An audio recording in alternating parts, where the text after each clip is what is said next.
मधेपुरा में मजिस्ट्रेट था 1982 में। तो मैंने कहना ही शुरू किया था कि शिव को आप गुरु मानिए। उसके पहले 8 साल तक मैं किसी को कहता नहीं था कि शिव को गुरु मानिए, क्योंकि मुझको भी लगता था कि यहाँ भी गोलमाल, यहाँ भी हेरा फेरी, इसलिए मैं किसी को बोलता ही नहीं था, चुप रहता था। मेरी पत्नी के अलावा कोई नहीं जानता था कि मैंने शिव को गुरु माना, मैं बोलता ही नहीं। जबकि बचपन से लेके इस क्षेत्र में जुड़ा हूँ, कितने लोग झारखंड और बिहार में मुझसे परिचित होंगे, पूजा के मामले में बचपन से जुड़ा था, इसीलिए बहुत लोग मुझको जानते थे, बहुतों को मैं जानता था। और बिहार, और उसमें झारखंड भी बिहारी था, और पूरे क्षेत्र में पिताजी का तबादला होता था, मैं भी साथ साथ जाता था। तब भी किसी को मैंने नहीं कहा कि मैंने शिव को गुरु माना है। श्मशान की साधना के भी लोग मुझसे उस बीच में मिले, मैंने नहीं कहा कि शिव को गुरु माना है। अंत में चुपचाप जाके छपरा के श्मशान में सो जाता था, बालू पर अकेले, वहाँ डिप्टी कलेक्टर था, मैं सो जाता था, किसी को कुछ बोलता ही नहीं था कि मैंने शिव को गुरु माना। जब मुझको एहसास होने लगा कि ये तो गुरु है, बिना शरीर और बिना बोले गुरु का काम करता है, और तब ये बात मुझसे नहीं रही गई ये बात, और मैंने धीरे धीरे कहना शुरू किया। तो मेरी तो शुरुआत ही है, मैंने तो शुरू ही किया है। ठीक है, ये बात बिल्कुल अलहदा है कि किसी की प्रेरणा साथ थी, कोई था जो दिख नहीं रहा था, कोई इस ओर ले चल रहा था। ले चलने वाला अगर छोड़ दे तो हम आप कोई नहीं चल सकते। अगर उस शिव की दया न हो, वो आपके गुरु दया न करें, नहीं चल सकते आप। और जिस तरह से शिव ईश्वर के रूप में हमको आपको नियंत्रित करते हैं, वो गुरु के रूप में भी शिष्य को नियंत्रित करती हैं। ईश्वर के रूप में जिस तरह से हम आप उसकी पकड़ में हैं, गुरु के रूप में भी जैसे जैसे शिष्य भाव आवेगा, आप उनकी पकड़ में जाते चले जाएंगे। अगर पकड़ में नहीं गए तो चलना बड़ा कठिन हो जाएगा। ये रास्ता है बड़ा आसान, बड़ा सहज, बिल्कुल हल्का फुल्का, लेकिन किसी की दया पर निर्भर करता। वो आपके गुरु हैं। आप लाख चर्चा कर लीजिए, 3 सूत्र हैं ना आपके, दया मांगना, चर्चा करना, प्रणाम करना।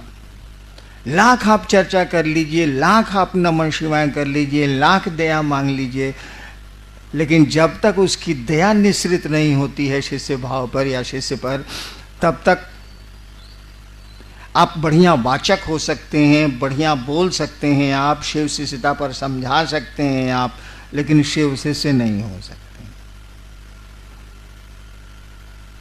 शिव शिष्यता पर बहुत बढ़िया लेक्चर दे सकते हैं आप, सही अवधारणा दे सकते हैं आप, सही बात बता सकते हैं आप, लेकिन शिव शिष्य नहीं हो।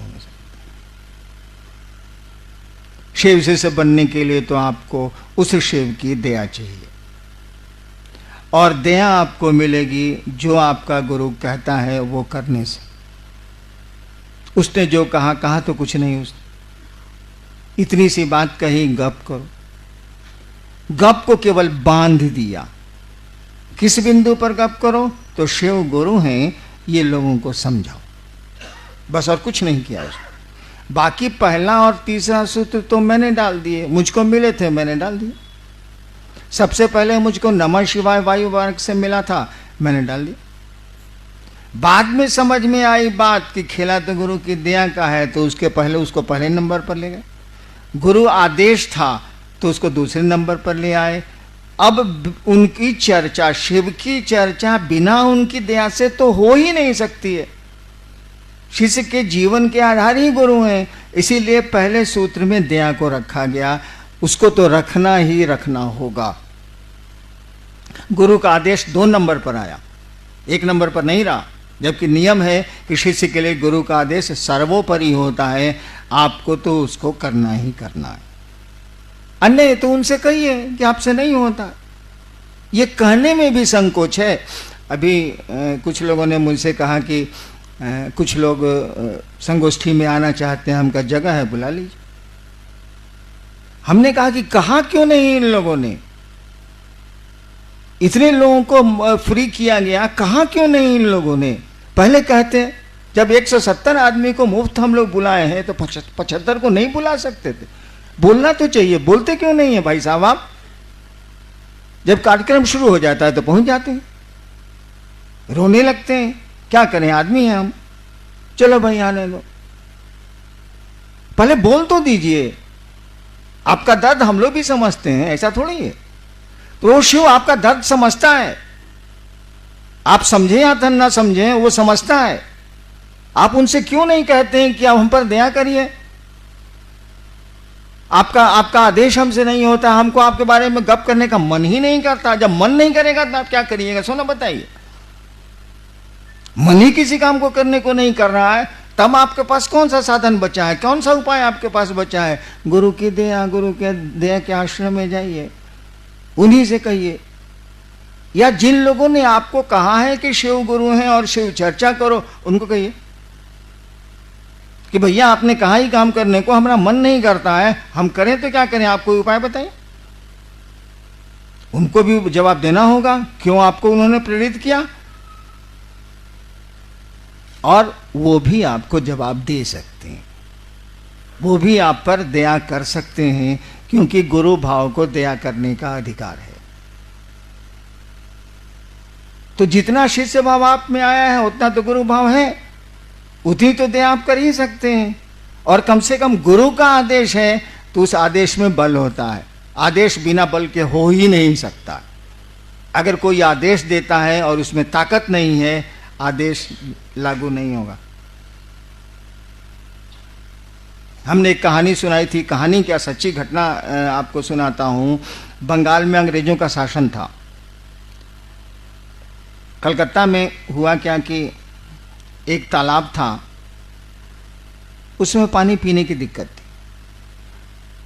तो मोहल्ले वाले चाहते थे कि इस तालाब का पानी गंदगी से बचा लिया जाए, और मोहल्ले वाले कपड़ा भी धोते थे, लेटरिन से जाके भी शौच करते थे, अपना गंदा करते थे। मोहल्ले वालों ने एक साइन बोर्ड टांगा कि इसको गंदा नहीं करें, कमेटी बना के गंदा नहीं करें, गंदा करने से ये पानी ये होता है वो होता है, हम लोग को पानी पीने की दिक्कत है, इसको पीने के लिए बचाया जाए। कोई नहीं माना, वो नोटिस को कोई नहीं माना। नतीजा हुआ कि कमेटी वाले लोग वहाँ के डिस्ट्रिक्ट मजिस्ट्रेट के यहाँ, कलेक्टर के यहाँ गए। अंग्रेज कलेक्टर था, सुना उसने और आदेश दिया कि अब नोटिस बोर्ड टांगो, नीचे लिखो by the order of district magistrate Kolkata. नीचे लिखा गया कि कलकत्ता के जिला अधिकारी के द्वारा, उस समय तो हिंदी चलती नहीं थी, बंगला या अंग्रेजी कलकत्ते में। और उसके बाद एक आदमी भी गंदा नहीं करता था।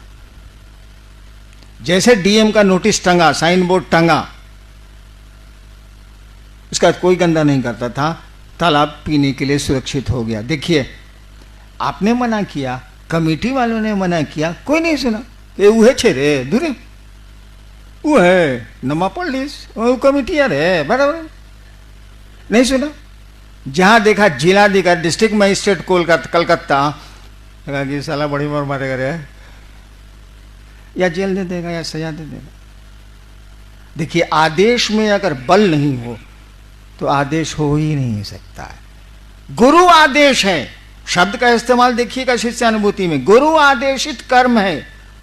शब्द वहां आदेश, वहां अनुरोध नहीं है, गुरु का आदेश है। आदेश का मानी उस आदेश में ताकत है, बल है। और बल नहीं है तो आज इतने करोड़ शिव शिष्य कहां से आ गए?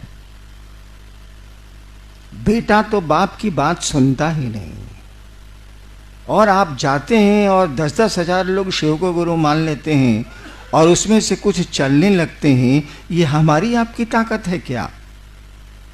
अरे किसी के आदेश में ताकत है, उस आदेश को आप लागू कर रहे हैं तो उसका बल काम कर रहा है आपके साथ, तो उसको करिए। कुछ नहीं कर सकते हैं तो दया मांग सकते हैं ना।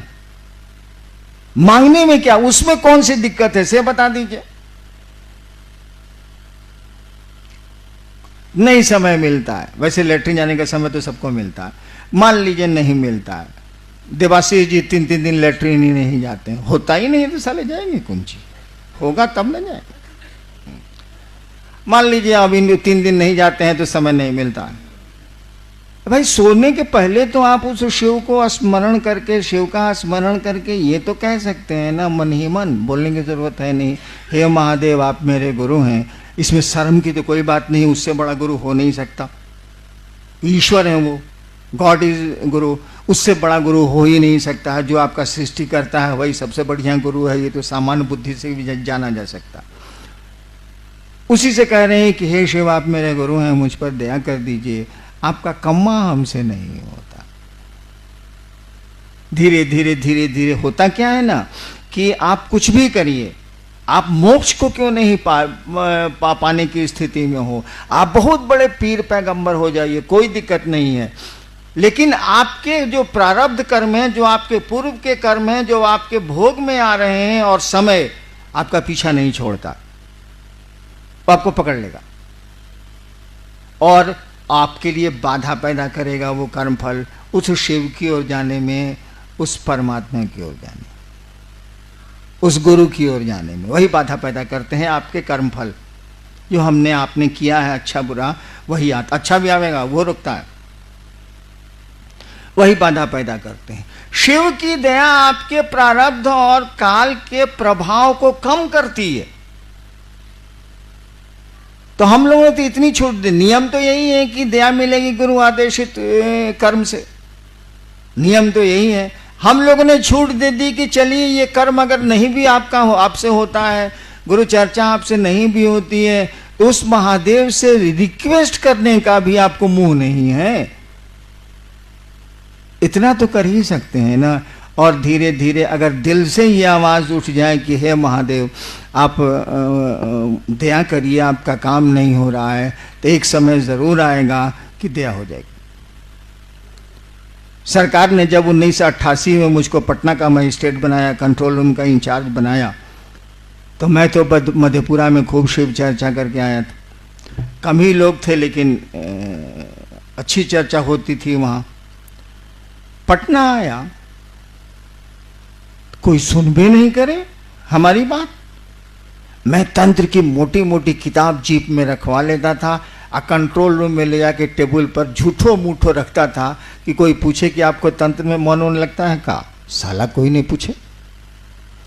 कितने लोगों ने ये सोच के कि हैनान जी तांत्रिक है, हम कहा चलो इसी पर चलेगा, तांत्रिक है। अरे फंसाने के लिए साला सांप नहीं दिखाया जाता, बेचना तो साला दांत मंजन है। कितने लोगों ने हमको कहा कि देखिए आप बहुत पूजा पाठ करते हैं, बहुत किताब उताब लेके चलते हैं, इससे ज़्यादा 2 लोग जानता नहीं था, हमारा बेटा खो गया है, जरा खोजवा नहीं दीजिएगा, हमें कुछ बता दीजिए। हम कहे ना 7वें दिन मिल जाएगा। ये सब भी काम बहुत किया हम, लेकिन जब मिल जाए तो 4 महीना के बाद साला नजर आए हमको। हम कहा ये साहब आप 4 महीना पहले मिले थे, बेटवा मिला तो खबर करने आए, उसके बाद आप 4 महीना के बाद नजर आ रहे हैं। कहा क्या करें सर, बगल वाला हमारी बीवी को बड़ी गाली देता है, सोचा कि आपसे थाना में फ़ोन करा देते हैं। हमको उठ यहाँ से साला, तुम कंट्रोल में हिम्मत कैसे क्या आने का, निकल यहाँ से साले पुलिस ऑफिसर निकल। मैंने गुस्सा के उसको मैं डांट देता था कि साला हमरा तो दंतमंजन कीना नहीं, सांप भी देख लिया, दंतमंजन कीना नहीं, इससे हमको क्या मतलब। ये स्थिति थी कि हमने खाना छोड़ा। हमने पत्नी को कहा कि एक शिवसी से नहीं बन रहा है साला, आज बच्चों का खाना बनेगा, यही अन्नू मोनू लवली छोटे छोटे थे, खाना बनेगा, हम लोग का खाना बंद रहेगा। 2 दिन खाना छोड़े, हम तो खाना छोड़ने के ऐसे भी मास्टर हैं, सब लोग जानता है। 2 दिन खाना छोड़े, मेरा महादेव, मेरे टीवी के चैनल में कुछ आता है जो दूसरों को नहीं आता, हम क्या कर सकते हैं, झूठी बात सही। मेरे महादेव ने कहा जिद नहीं करो, खाना खाओ। तो अब क्या करें, हमारा टीवी झूठे बोल रहा है, तो हमारे ने टीवी, हम आपका टीवी कहाँ से लावेंगे भाई साहब, जो मेरे पास है वही न रहेगा। खाना खा लिया। शाम होती थी जब मैं लौटता था कलेक्ट्रेट से, तो बालकोनी में, सरकारी क्वार्टर था, बालकोनी में कुर्सी लगा के हाँ मैं पत्नी मेरी बैठे रहते थे कि लोग आ रहा है, कहीं इधर तो नहीं आ रहा है, आवेगा तो साले को चाय भी पिलाएंगे और शिव चर्चा भी सुनाएंगे। साला आवे और उधर मुड़ जाए। अफसोस फ्लैट है, बहुत क्वार्टर हैं उसमें, उधर मुड़ जा, हमके दूर से आज कोई नहीं आया। 9 महीना बीत गया, एग्जैक्ट 9 months, 9 महीना बीत गया और एक आदमी शिवजी से नहीं बना। हमारे जैसा हल्ला करने वाला, मैं बहुत बवाली आदमी रहा हूं आज तक, हमरे जैसा हल्ला करने वाला, महादेव को पिरने वाला, और जितनी ताकत थी मैंने इस्तेमाल किया। और महादेव की दया से कुछ ताकत आपसे ज़्यादा जरूर रही है, अब नहीं। अब आप ताकतवर हैं, मैं बहुत कमज़ोर हो गया हूं। सबका मैंने इस्तेमाल किया और कुछ नहीं बना। 9 महीने के बाद स्थिति में बदलाव आया। ये मैंने उसके बाद मैं झारखंड सरकार में चला आया। ये स्थिति आज बिहार की है कि मैंने बिहार जाना डर से छोड़ दिया। एक दिन मैं महादेव से कह के थक गया था और कुछ नहीं हुआ था 9 महीने तक।